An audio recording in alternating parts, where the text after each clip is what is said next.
नमस्कार, मी अशोक सोनवणे. आपण पाहताय लोकमंथन न्यूज 24.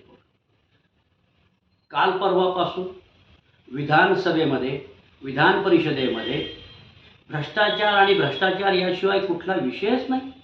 जनतेच्या प्रश्नावरती कुठली विषय नाही. जनतेच्या प्रश्नाबाबत कुठली चर्चा होत नाही. शेतकऱ्यांच्या प्रश्नावर चर्चा होत नाही. जून संपत आला तरी पाऊस नाही, त्यावर कधी चर्चा झाली नाही. राज्यामध्ये सामाजिक स्तरामध्ये चाललेली उलथापालथ यावर चर्चा नाही. फक्त भ्रष्टाचार आणि भ्रष्टाचार याच विषयावर चर्चा चालू आहे. नाशिकच्या कुंभमेळ्यामध्ये संतांच्या परंपरेला, हजारो वर्षाची कुंभमेळ्याची परंपरा आणि त्यामध्ये झालेला गैरव्यवहार यावरती उबाठा सेनेचे आमदार अनिल परब यांनी केलेले घणाघाती आरोप, शिवेंद्रराजे भोसले SIT नेमण्याची केलेली भूमिका, या सर्व बाबींवर विचार करता एक महत्त्वाचा मुद्दा मी सरकारसमोर आणि जनतेसमोर आज मांडणार आहे. यामध्ये प्रामुख्यानं मी जी माहिती काढली त्या अनुषंगाने असा आहे. दिनांक 19 सप्टेंबर 2019ला एक शासन परिपत्रक निघालं. मुद्दा क्रमांक 3 मध्ये 15 कोटीपर्यंतची जी कामे आहेत, कामासाठी जे कंत्राटदार तक्रार करत असतील तर मुख्य अभियंता यांनी त्यावर निर्णय घ्यायचा असतो. मुद्दा क्रमांक 9 मध्ये असा मुद्दा उपस्थित केला. 15 कोटीपेक्षा जास्त कामासाठी जर तक्रार असेल तर अतिरिक्त मुख्य सचिव यांनी तो निर्णय घ्यायचा असतो. मुद्दा क्रमांक 10 GR मधील नुसार कोणत्याही तक्रार असो, सर्वसाधारण व्यक्ती, लोकप्रतिनिधी यांनी जर तक्रार केली असेल किंवा ठेकेदारांनी तक्रार केली असेल तर अतिरिक्त मुख्य सचिव यांनी निर्णय घ्यायचा आहे. कुंभमेळा मधील सगळी कामं ही 15 कोटीच्या वरील आहेत. त्यात सगळे निर्णय तात्कालीन अतिरिक्त ताबा सचिव मनीषाताई म्हैसकर आणि सध्याच्या गृह विभागाच्या असलेल्या सचिव मनीषाताई म्हैसकर यांनी घेतलेले निर्णय आहेत. आणि ही सगळं काम मनीषाताई म्हैसकर यांच्या कालखंडात झालं. शिवेंद्रराजे भोसले यांनी जी समिती नेमण्याचा, SIT नेमण्याचा जो निर्णय घेतला आहे त्यामध्ये प्रामुख्यानं हे सगळं ज्या काही पोस्टिंग आता सध्या झालेल्या आहेत त्यामध्ये श्रीमती मनीषाताई म्हैसकर यांच्या जागेवरती त्यांचे पती मिलिंदजी म्हैसकर हे तिथे आलेले आहेत. आणि ज्या अधीक्षक अभियंता म्हणून नाशिकमध्ये होत्या, कुंभमेळ्याचे टेंडर ज्यांनी त्यावेळेला काढले, त्या अरुंधती शर्मा यांची पुन्हा मुख्य अभियंता म्हणून त्या नाशिकमध्ये नियुक्ती केली. आता ही नियुक्ती करत असताना या सगळ्या बाबीवरती आम्ही विचार करणार आहोत की नाही, हा प्रश्न आहे. शिवेंद्रराजे भोसले यांनी दिलेले SITचं जे उत्तर आहे हे किती सक्षमपणे केलं जाईल हा एक मोठा प्रश्न या निमित्तानं निर्माण करतो. जी काही कुंभमेळ्यामध्ये जी घोटाळा झाला त्या संदर्भामध्ये अनिल परबांनी जे मुद्दे मांडले ते मुद्दे SITच्या माध्यमातून जर झाले असतील, SIT जर नेमणार असतील तर त्यामध्ये प्रामुख्यानं ही SIT ही मुख्य सचिवांच्या अखत्यारीत नेमली गेली पाहिजे, त्यांच्या मार्फत ती चौकशी झाली पाहिजे. दुसरी गोष्ट अशी आहे की त्यामध्ये त्या समितीवर ज्या SITच्या कमिटीवरती अनिल परब यांना घेतलं पाहिजे, कारण त्यांना त्या भ्रष्टाचाराची पाळेमुळे माहीत आहेत. कितीचं टेंडर होतं, काय झालं, त्यांनी 260 प्रमाणे या मुद्द्यावर जी चर्चा केली विधानसभेमध्ये, विधान परिषदेमध्ये, ही फार महत्त्वाची चर्चा आहे, ती आम्हाला ऐकवणार आहे. त्याचबरोबर मला अशी कळलेली माहिती आहे की सध्या गृह खात्याच्या असलेल्या, होमच्या असलेल्या सचिव मनीषाताई म्हैसकर ह्या IS लॉबीमध्ये असा एक प्रचार करत आहेत की मी यानंतर मुख्य सचिव होणार आहे, मग मी एकेकाकडे पाहते वगैरे, अशा त्यांनी IS लॉबीमध्ये किंवा इतर प्रक्रियेमध्ये सांगितलं आणि धमक्या दिल्याचा प्रकार त्यांच्याकडून कानावर येतोय. आता यामध्ये जे काही कोण आमदार आणि कोणी मंत्री आमच्याजवळ बोललेत त्यांच्या बाबतीमध्ये ही गोपनीयता पत्रकारितेची असावी म्हणून आम्ही ती नावं घेत नाही. परंतु ही जे सध्या SIT जी शिवेंद्रराजे भोसले म्हणतायत त्यांनी ही समिती मुख्य सचिवांच्या अखत्यारीत नेमली पाहिजे आणि या सर्व प्रकरणाची, म्हणजे कुंभमेळ्यामध्ये झालेल्या भ्रष्टाचाराचं पाप दडपण्यासाठीच प्रशांत आवटी आणि अरुंधती शर्मा यांना वाचवण्यासाठी ही SIT जरी झाली तरी ही सगळी यांना वाचवणारी असेल कारण त्या जागेवरती ज्यांनी या भ्रष्टाचारामध्ये, या पापामध्ये जे सामील आहेत त्यांनी केलेल्या ह्या उद्योगाचं SIT मार्फत चौकशी जर केली तर काही निष्पन्न तसं होणार नाही.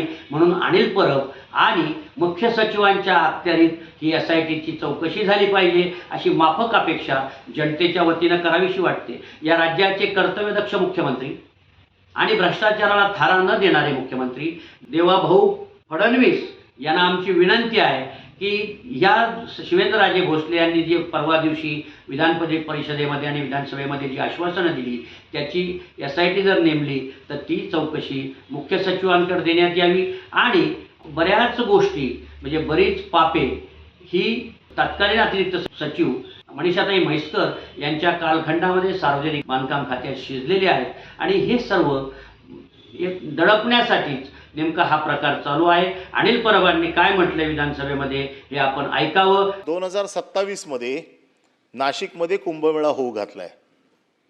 आता कुंभमेळा म्हणजे महाराष्ट्रासाठी एक अशी पर्वणी आहे की ज्याच्या निमित्ताने जगाच्या कानाकोपऱ्यामध्ये महाराष्ट्र पोचणार आहे. कारण कुंभमेळा आपल्याकडे येतो ज्या वेळेला त्यावेळेला त्याचं आयोजन जसं उत्तर प्रदेशमध्ये आत्ता झाला त्याची चर्चा अख्खे जगभर होते. तशी ही चर्चा आत्ता कुंभमेळ्याची आपल्या जगभर होणार आहे. परंतु हा कुंभमेळा करण्यासाठी लोकांच्या सुखसोयींची सगळी काळजी घेण्यासाठी सरकारने हजारो कोटी रुपयांची तरतूद केलेली आहे. हजारो कोटी.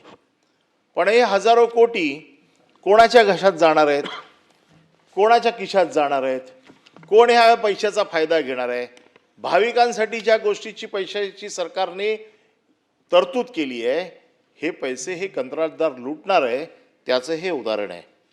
सभापती महोदय, माझ्याकडे हे जे काही GR आहेत आपल्याला माहिती आहे की 2,270 कोटीचं नाशिक जिल्ह्याच्या विविध रस्त्यांचं टेंडर निघालं. हे 2,270 कोटी हे नाशिक जिल्ह्याच्या फक्त एकट्या नाशिक जिल्ह्यासाठी ह्या कुंभमेळ्याच्या तयारीसाठीचे वेगवेगळ्या रस्त्यांची टेंडर निघाली. ही टेंडर होती किती? पहिल्या स्लॉटमध्ये 10, दुसऱ्या स्लॉटमध्ये 6, रिंग रोडची आणखीन 7 अशी वेगवेगळी टेंडर निघाली. ही पहिल्या 10 आणि 6 मध्ये ज्याला कार्टल म्हणतात, ज्याला रिंग म्हणतात, कशा पद्धतीची रिंग तयार केली गेली म्हणजे भ्रष्टाचाराचं कुरण कशा पद्धतीने तयार केलं जातं आणि ते तयार करण्याची जबाबदारी कोणावर असते. आता मी हे जे बोलतोय त्याला आधार काय की कशा पद्धतीने रिंग केली जाते, रिंग कशाला म्हणतात, तुमची डेफिनेशन रिंगची काय, या सगळ्याची मी तुम्हाला थोडक्यात माहिती देतो. आता तिथे असलेले प्रमुख कोण, तिथे जे कलाकार बसलेले आहेत हे सगळे रिंग करणारे, याच्यातला प्रमुख हा प्रशांत आवटी मुख्य अभियंता, हा प्रमुख माणूस. हा ठरवतो की आता एवढे 2,270 कोटी रुपये आलेत, हे 2,270 कोटी रुपये कोणाकोणाच्या खिशात कसे कसे टाकायचे. आणि मग तो एखाद्या कॉन्ट्रॅक्टरला पकडतो. मग त्याने कुठल्या कॉन्ट्रॅक्टरला पकडला? त्याने हर कन्स्ट्रक्शनचे विलास बिरारी याला पकडलं आणि ह्या दोघांनी मिळून ही रिंग तयार केली. आता रिंग कशाला म्हणतात? रिंगची डेफिनेशन आपण जे 27/9/2018 आपण एक GR काढलेला आहे. ह्या GR मध्ये आपण वेगवेगळे डेफिनेशन दिले आहेत की कशाला काय म्हणायचं. त्याच्यामध्ये आपलं जे कलम आहे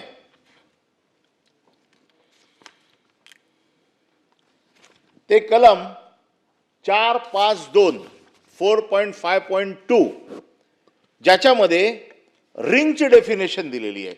रिंगची डेफिनेशन काय? बऱ्याचदा एक निविदा उघडण्याच्या वेळी पात्र असलेला कंत्राटदार दुसऱ्या निविदेच्या वेळी सुद्धा अपात्र ठरवण्यात येतो. याला कदाचित कंत्राटदाराचे संगनमत कार्टेल फॉर्मेशन होण्याची शक्यता नाकारता येत नाही. यास्तव ज्यांनी देशात राज्यात सार्वजनिक विभागात सक्षमपणे कामाच्या स्वरूपात जसे की इमारतीच्या कामासाठी इमारतीचे समतुल्य काम, पुलाच्या कामासाठी पुलाचे समतुल्य काम, रस्त्याच्या कामासाठी रस्त्याचे समतुल्य काम असे केलेले आहे. अशा कंत्राटदारास निविदा किरकोळ कारणास्तव जसे की PTC, मशिनरी, आयकर कागदपत्रे, सिमिलर वर्क कंडिशन यांच्यासाठी अपात्र ठरवण्यात येऊ नये. याचा अर्थ काय की मी एक कॉन्ट्रॅक्टर आहे. मी जर ह्या कॉन्ट्रॅक्टमध्ये एका निविदेमध्ये मी पात्र ठरलो, आता तुमच्या 16 निविदा आहेत, तर मी एकामध्ये पात्र ठरलो तर मी दुसऱ्यामध्ये आपोआप पात्र ठरायला पाहिजे. तुमच्या या डेफिनेशन प्रमाणे मला अपात्र करता येत नाही. मला एका निविदेमध्ये पात्र केलं तर माझ्याकडे जे पात्रतेचे निकष आहेत ते मी पूर्ण केले, त्याच्यामुळे मला अपात्र करता येत नाही. दुसऱ्या गोष्टीमध्ये मला अपात्र करता येत नाही. परंतु ह्या लोकांची तुम्ही सिस्टीम बघितली की कशा पद्धतीने या लोकांनी ह्या 16 टेंडरमध्ये कसे कसे लोक कुठे कुठे पात्र केले आणि कुठे कुठे अपात्र केले. आता पहिलं जर एक उदाहरण तुम्हाला सांगायचं दिलं तर SM अवताडे ही जी कंपनी आहे, हा 131.73 कोटीच्या कामामध्ये पात्र ठरतो आणि 73.27 कोटीच्या कामामध्ये तो अपात्र ठरतो. तुमचा GR काय सांगतो की तुमच्या 16 निविदा निघालेल्या आहेत, एका ठिकाणी तुम्ही जर पात्र असाल तर दुसऱ्या ठिकाणी देखील तुम्ही पात्र व्हा. तुम्ही कॉन्ट्रॅक्ट कोणाला द्यायचं तर नंतरची गोष्ट आहे, पण माझा पात्रतेचा निकष जे माझं लिफाफा उघडला जातो त्या लिफाफ्यामध्ये मी पात्र ठरायला पाहिजे. मग तुम्ही एका ठिकाणी ह्याला पात्र केलं SM अवॉर्डीला, दुसऱ्या ठिकाणी तुम्ही अपात्र केलं आणि मग तुम्ही जर तो माझा पात्रतेचा निकष अपात्र केला तर तुम्ही माझ्या या GRचं व्हायोलेशन केलं असं माझं म्हणणं आहे. मग याला रिंग कार्टेल म्हणतात. अशी दुसरं उदाहरण BR भदाणे बिडकॉम LLP ही कंपनी 34.5 कोटी कामाला पात्र ठरते आणि 26.19 कोटी कामाला अपात्र ठरते.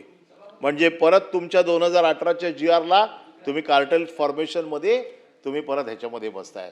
तिसरी कंपनी फॉर्कॉन इन्फ्रा ही कंपनी 36.40 कोटीच्या कामाला पात्र ठरते आणि 26 कोटीच्या कामाला अपात्र ठरते. हे सगळं करताना तुम्ही मी माझ्याकडे सगळ्या या 16 कंपन्यांची पूर्ण लिस्ट आहे त्याचे, आणि हे काय माझे कागद नाही, तुमचे PWDचेच कागद आहेत. याच्यामध्ये प्रत्येक गोष्टीमध्ये तुम्ही लिहिलेलं आहे.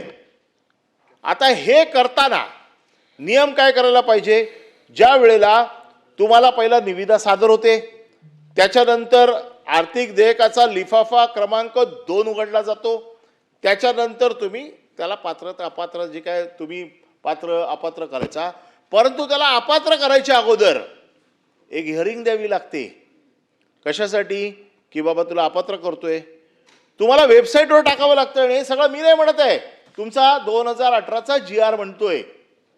किती लोकांना तुम्ही अपात्रतेची हिअरिंग दिली, किती लोकांना तुम्ही वेबसाईटवरती टाकलं, एकालाही हिअरिंग दिलेली नाही, एकाला तुम्ही अपात्र केलेलं नाही आहे.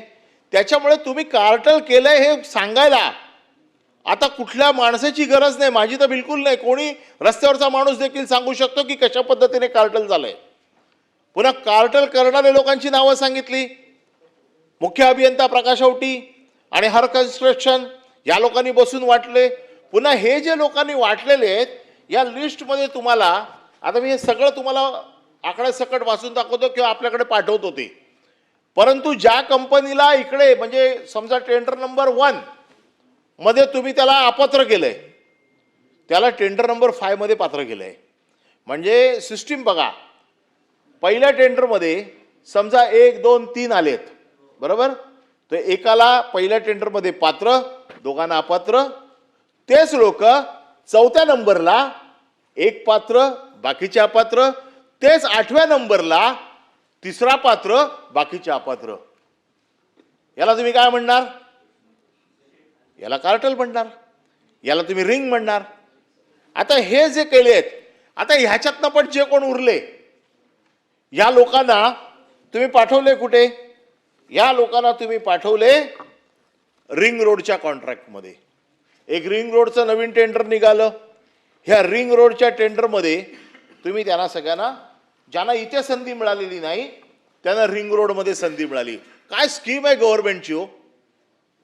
म्हणजे तुम्ही जे जे कॉन्ट्रॅक्टर बसवलेले आहेत, जे जे कॉन्ट्रॅक्टर ठरवलेले आहेत, त्या त्या कॉन्ट्रॅक्टर लोकांची कशी व्यवस्था करायची हे सगळं तुम्ही अगदी बसून ठरवलेलं आहे.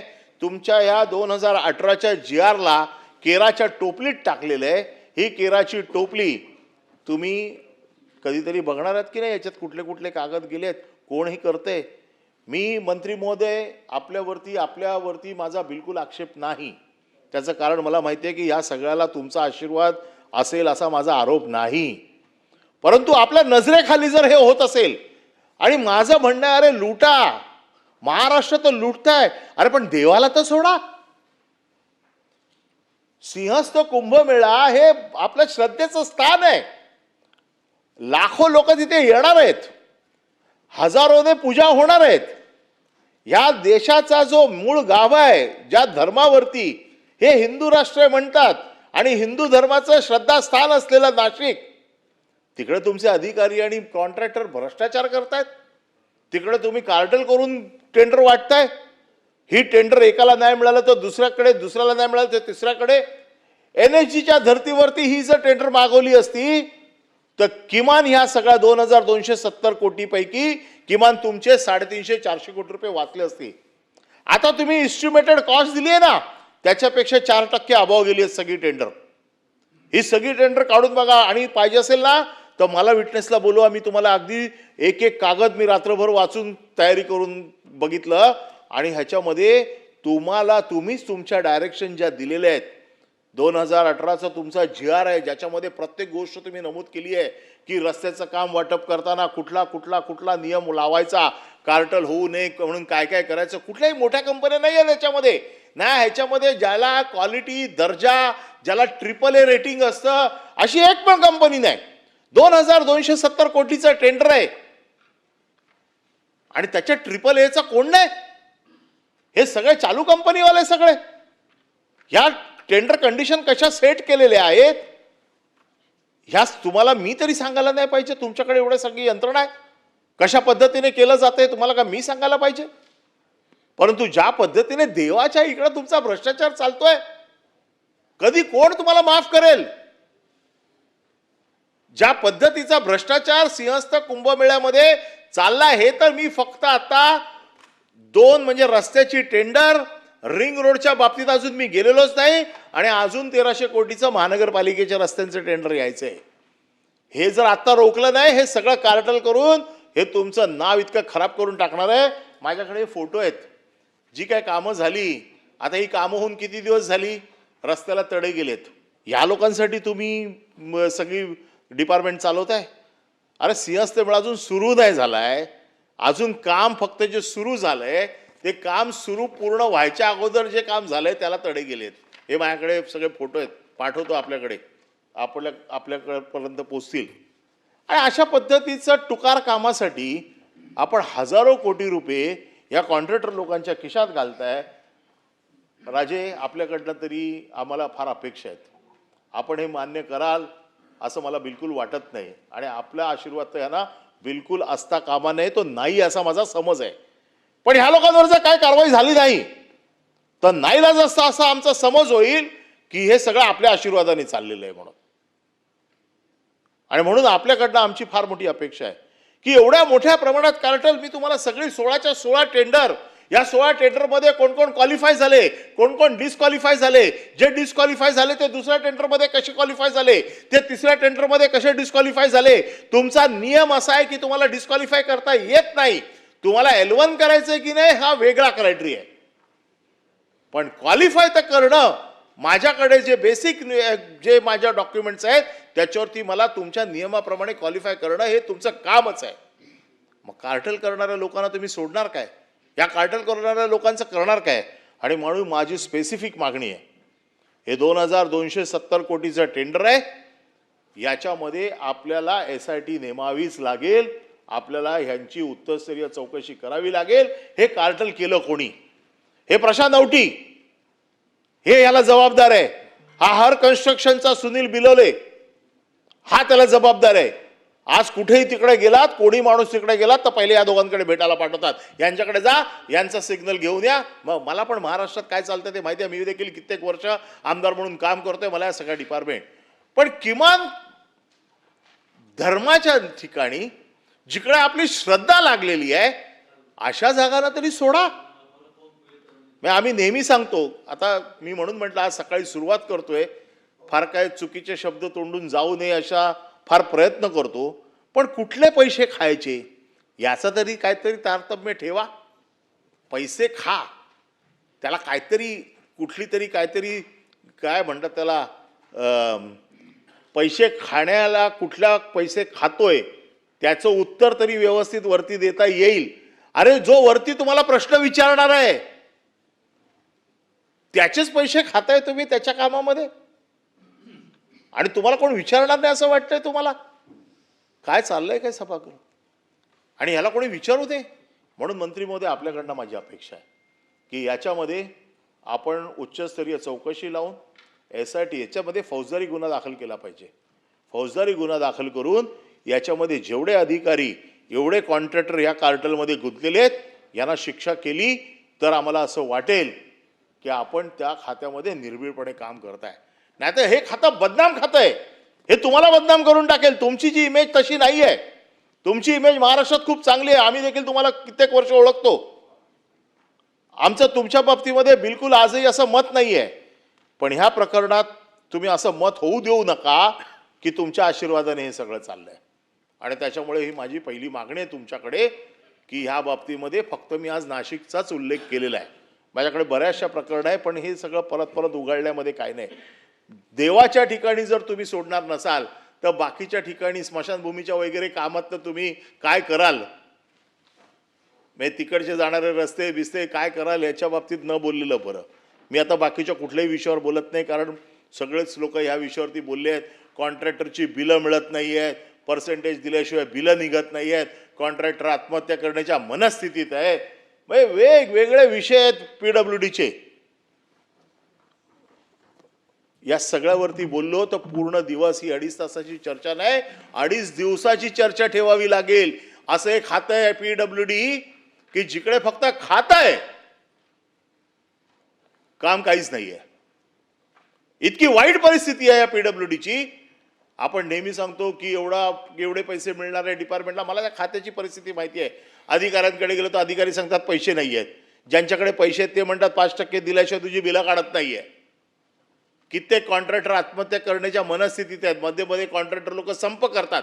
असं खातं आहे की इकडे तुम्ही दररोज विकासाच्या गप्पा करताय, दररोज सांगताय की एवढा विकास, एवढा हे, एवढा ते, तेवढा ते, आम्ही हे करतोय ते करतोय. अरे आहेत कुठे पैसे? तुम्ही 3 ट्रिलियनच्या गप्पा मारताय आणि कॉन्ट्रॅक्टरची बिलं देत नाहीये. कॉन्ट्रॅक्टर आत्महत्या करण्याच्या मनस्थितीत आहे. आणि जिथे पैसे आलेत, आता सिंहस्थला पैसे आलेत, कारण हे पैसे यायलाच पाहिजेत, कारण आपलं नाक लागलंय 2027ला. जर सिंहस्थ आपण जर व्यवस्थित आयोजित करू शकलो नाही तर महाराष्ट्राची इब्रत जाणार आहे. आणि म्हणून तिकडे पैसे आलेत, म्हणजे या पाणवठ्यावरती भरपूर पाणी आलेलं आहे. आता ते कसं काढून घ्यायचं याच्यावरती कॉन्ट्रॅक्टर लोकांमध्ये आणि अधिकाऱ्यांमध्ये चढाओढ लागलेली आहे. त्यामुळे ते काम हे आपल्याला मंत्री महोदयांना करायचं आहे. आणि म्हणून माझी पुन्हा एकदा मागणी आहे, उच्चस्तरीय चौकशी SIT नेमून याच्यामध्ये जे दोषी असतील फौजदारी गुन्हा दाखल करा. आणि याच्यामध्ये ज्या चोर लोकांनी हे काम केलेलं आहे, कार्टल केलेलं आहे, हे कार्टलची शिक्षा देणं ही तुमची जबाबदारी आहे. ती तुमच्यावर सोडतो. आत्ताच अनिल परब यांनी केलेलं जे वक्तव्य आहे त्यामध्ये काही त्रुटी आहेत.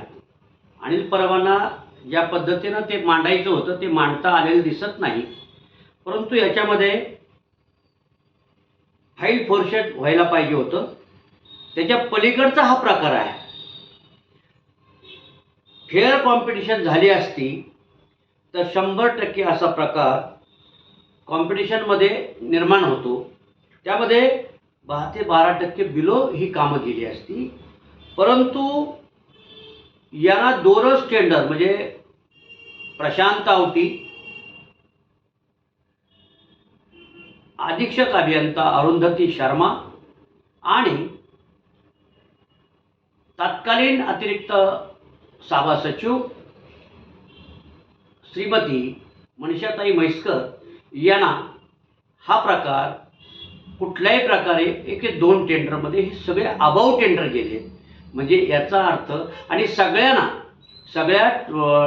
ठेकेदारांना यांनी त्या कॉम्पिटिशनमधून बाहेर काढलं आणि दोनच टेंडरच्या माध्यमातून हे सगळं प्रकार घडवला. हा नियमबाह्य